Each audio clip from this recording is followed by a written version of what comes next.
ओम शांति। आज की मुरली का सार। मीठे बच्चे, तुमने आधा कल्प जिसकी भक्ति की है, वही बाप खुद तुम्हें पढ़ा रहे हैं। इस पढ़ाई से ही तुम देवी देवता बनते हो। प्रश्न है, योग बल की लिफ्ट की कमाल क्या है? उत्तर, तुम बच्चे योग बल की लिफ्ट से सेकंड में ऊपर चढ़ जाते हो, अर्थात सेकंड में जीवन मुक्ति का वर्षा तुम्हें मिल जाता है। तुम जानते हो, सीढ़ी उतरने में 5000 वर्ष लगे और चढ़ते हैं 1 सेकंड में। यही है योग बल की कमाल। बाप की याद से सब पाप कट जाते हैं, आत्मा सतु प्रधान बन जाती है। सुनते हैं मुख्य पॉइंट्स। पहली पॉइंट, भक्त लोग तीर्थ करते हैं, चारों तरफ चक्र लगाते हैं। तो जितना टाइम चारों तरफ चक्र लगाते हैं, उतना टाइम विकार में नहीं जाते हैं। शराब आदि छी कोई चीज़ नहीं खाते पीते हैं। कभी बद्रीनाथ, कभी काशी चक्र लगाते हैं, भक्ति करते हैं भगवान की। अब भगवान तो एक होना चाहिए ना, सब तरफ तो चक्र नहीं लगाना चाहिए ना। चारों तरफ जाते हैं, परंतु जिनका दर्शन करने जाते हैं अथवा जिनकी भक्ति करते हैं, उनकी बायोग्राफी ऑक्यूपेशन का किसको पता नहीं, इसलिए उनको कहा जाता है अंधश्रद्धा। दूसरा पॉइंट, देवियों की कितनी पूजा करते हैं। मिट्टी की व पत्थर की देवियां बनाए, उनको बहुत श्रृंगारते हैं। समझो, लक्ष्मी का चित्र बनाते हैं। उनसे पूछो, इनकी बायोग्राफी बताओ, तो कहेंगे सतयुग की महारानी थी, त्रेता की फिर सीता थी। बाकी इन्होंने कितना समय राज्य किया, लक्ष्मी नारायण का राज्य कब से कब तक चला, यह कोई भी जानते नहीं। मनुष्य भक्ति मार्ग में यात्रा पर जाते हैं। यह सब है भगवान से मिलने के उपाय। शास्त्र पढ़ना यह भी उपाय है भगवान से मिलने लिए। परंतु भगवान है कहाँ? कहेंगे वह तो सर्वव्यापी है। तीसरी पॉइंट, अभी तुम जानते हो पढ़ाई से हम यह बनते हैं। बाप खुद आकर पढ़ाते हैं। जिसके मिलने लिए आधा कल्प भक्ति मार्ग चलता है। कहते हैं, बाबा पावन बनाओ और अपना परिचय भी दो कि आप हैं कौन। क्रिश्चियन लोग तो समझते हैं बरोबर गॉड फादर ने पैराडाइज स्थापन किया। हम उसमें नहीं थे, भारत में पैराडाइज था। उन्हों की बुद्धि फिर भी अच्छी है। वह इतना सुख नहीं देखते तो दुख भी इतना नहीं देखते हैं। अभी पिछाड़ी के क्रिश्चियन लोग कितना सुखी हैं, पहले तो वह गरीब थे। चौथी पॉइंट, फाउंडेशन है देवी देवता घराना। वह फिर यहाँ इस समय स्थापन होता है। पहले एक ब्रह्मा, फिर ब्राह्मणों की एडॉप्टेड संतान वृद्धि को पाते हैं। बाप पढ़ाते हैं तो बहुत ढेर ब्राह्मण हो जाते हैं। पहले तो यह एक था ना, एक से कितनी वृद्धि हुई, कितनी होने की है। जितने सूर्यवंशी चंद्रवंशी देवताएं थे, उतने सब बनने की हैं। आत्माओं को भिन्न भिन्न पार्ट बजाना है। सृष्टि का चक्र फिरता रहता है। पांचवी पॉइंट, बाप बैठ सुनाते हैं, मैं आया कैसे। तुम सब बच्चे जबकि पतित बने हो तो याद करते हो। सतयुग त्रेता में तो तुम सुखी थे तो याद नहीं करते थे। द्वापर के बाद जब दुख जास्ती हुआ है तब पुकारा है, हे परमपिता परमात्मा बाबा। हाँ बच्चों सुना, क्या चाहते हो?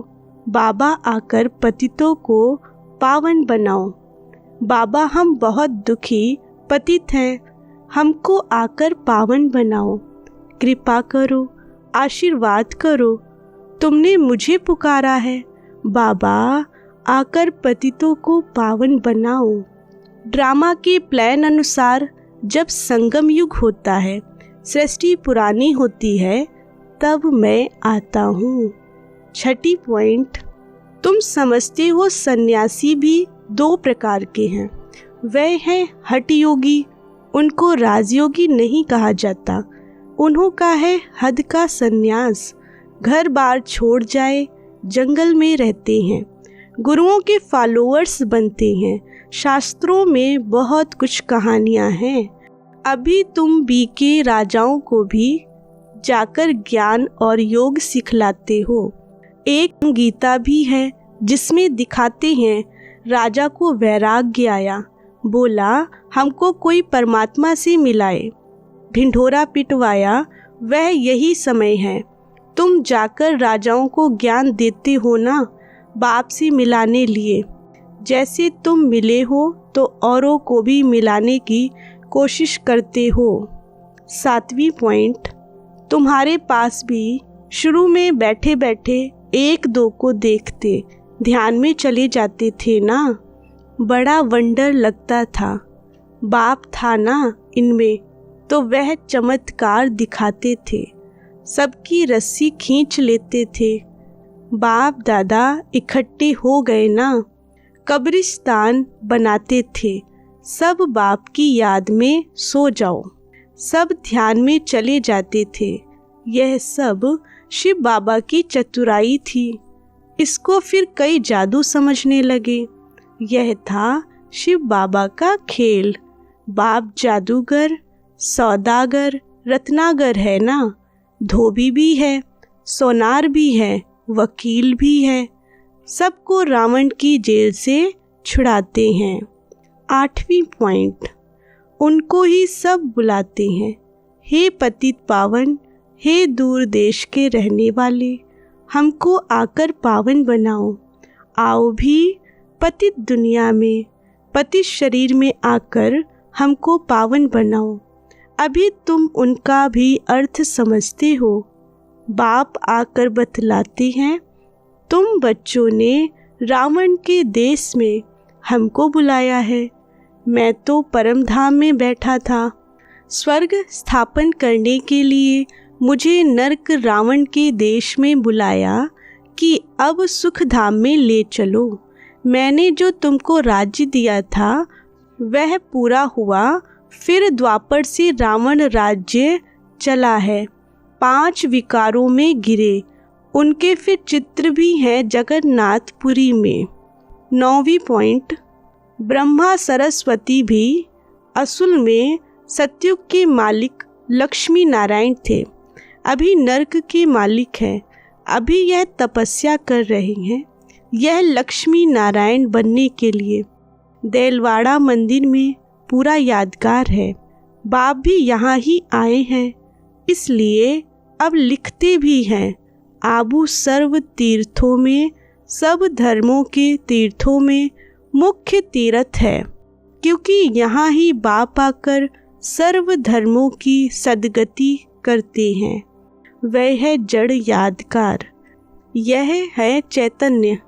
जब तुम चैतन्य में वह बन जाएंगे तो फिर यह मंदिर आदि सब खत्म हो जाएंगे। फिर भक्ति मार्ग में यह यादगार बनाएंगे। 10वीं पॉइंट, बाप कहते हैं बच्चे अब निर्विकारी बनो।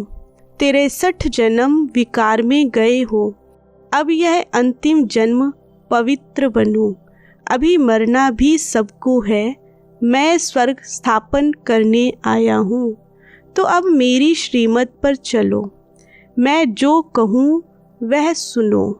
अभी तुम पत्थर बुद्धि को पारस बुद्धि बनाने का पुरुषार्थ कर रहे हो।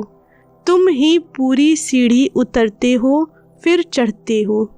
बहुत मनुष्य कहते हैं भगवान को क्या पड़ी थी जो सीढ़ी चढ़ाते और उतारते हैं। बाप समझाते हैं यह अनादि खेल है। वरदान है गम की दुनिया सामने होते हुए भी बेगमपुर की बादशाही का अनुभव करने वाले अष्ट शक्ति स्वरूप भव। विस्तार है, गम और बेगम की अभी ही नॉलेज है। गम की दुनिया सामने होते भी सदा बेगमपुर की बादशाही का अनुभव करना, यही अष्ट शक्ति स्वरूप कर्मेंद्रिय जीत बच्चों की निशानी है।